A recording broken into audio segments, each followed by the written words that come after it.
Uh, that's it. I'll start in 3, 2, and 1.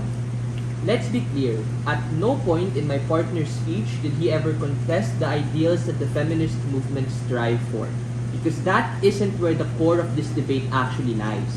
Where this debate lies is in the pathway for the feminist movement to achieve that independence and self-sufficiency.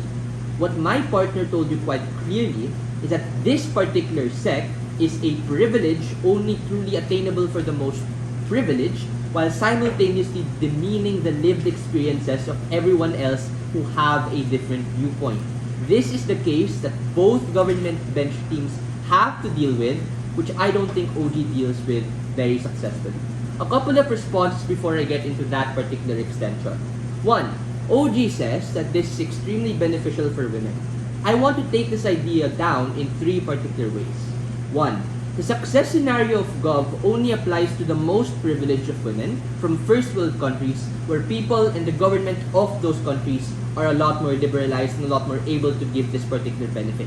The problem with Gov's idea is that it literally becomes harder to be happy and to reach fulfillment when you're not in this particular situation.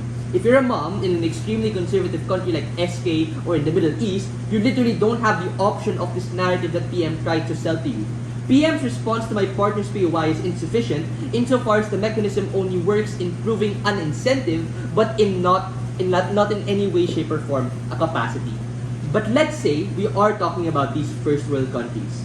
PM and DPM say that they have a lot more opportunity to grow and develop. Panel, this isn't comparative because on either side of the house, the feminist movement is still likely to push for this because that is within their interest as the movement. Everything about women empowerment applies equally to us as it does equally to them. It's not within where this debate actually lies in.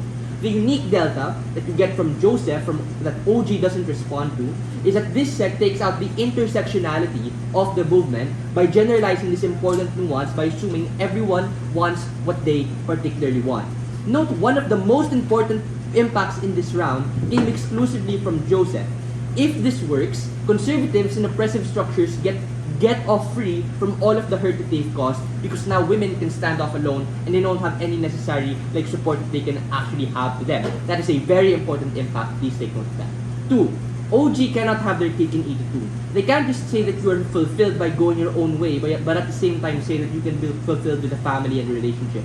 This is a contradictory tension in their case and pushes a wishy-washy stance for what they actually want. A lot of OG is uncomparative. On both sides, you want to push and get long-term change, but this is a debate uniquely about the consequences of supporting this particular rise or not. 3. At best, OG just proves a sense of legitimacy for this harm, but does not explain what specific change you get on their side of the house, or what the harms are of not supporting the rise look like. Note, a lot of what Joseph told you really wasn't responded to. Onwards to the extension. Actually, I'll take the POI before. Go. So do you think consequences in the on-rate substrate consequences of college? I'll tell you the actual harms of it, okay? That's what my extension is. Extension 1. This severely undercuts support and funding for the feminist movement and all of its branches to be able to operate by giving people a disincentive to not support it. Why is this true? The first reason this is true is because it is inherently, this sect is like something that is divisive and exclusionary.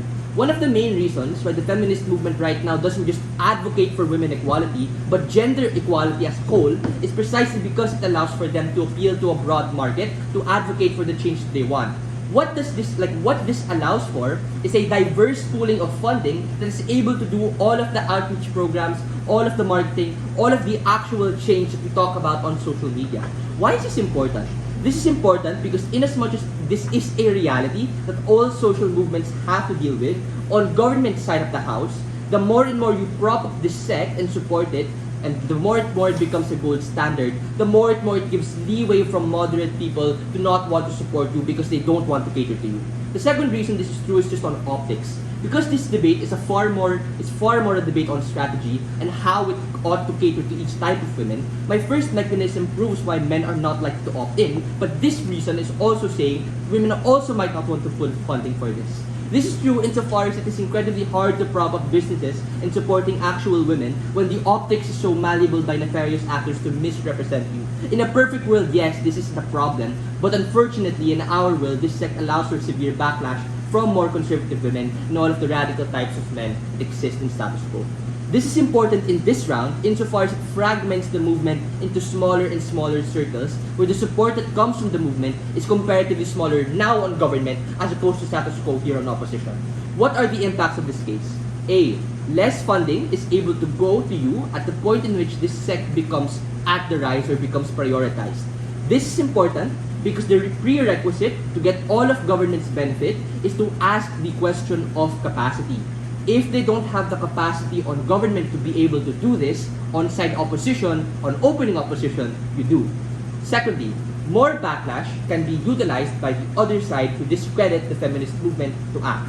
This is important because the backlash actively makes people want to opt in less. This is bad for the mean of people who may want to support but on the average probably don't, which now will be disproportionately more the point in which you say, no, you're not involved in this. This ought to be heavily credited in the round insofar as it proves why all of government's benefits becomes less likely to be able to accrue on their side of the house. That's the comparative that we want to defend on. Lastly then, on the comparative, why what we want to push for would be a whole lot more important one than side government. Joseph explains our comparative in his speech. Our comparative is to highlight the shared experience of all women, and that requires the movement to extend an olive branch to be able to have relationships with men. We give you 3 exclusive impacts that help prove this point as well as win this debate. A. We give you a legitimate mechanism that allows for all of the funding and all of the support that is able to come from the feminist movement to actually happen at a more possible chance on our side of the house. B. You just give more validity and more option and more choice for all of these women to actually be happy in whatever circumstances they're in, as opposed to just saying, this is now the gold standard, or this ought to be on the rise. Third and lastly, just get rid of all of the impacts or all of the harms that we told you coming from both of our speeches that lead to these women living less happy lives. For all of those reasons, very, very proud to oppose.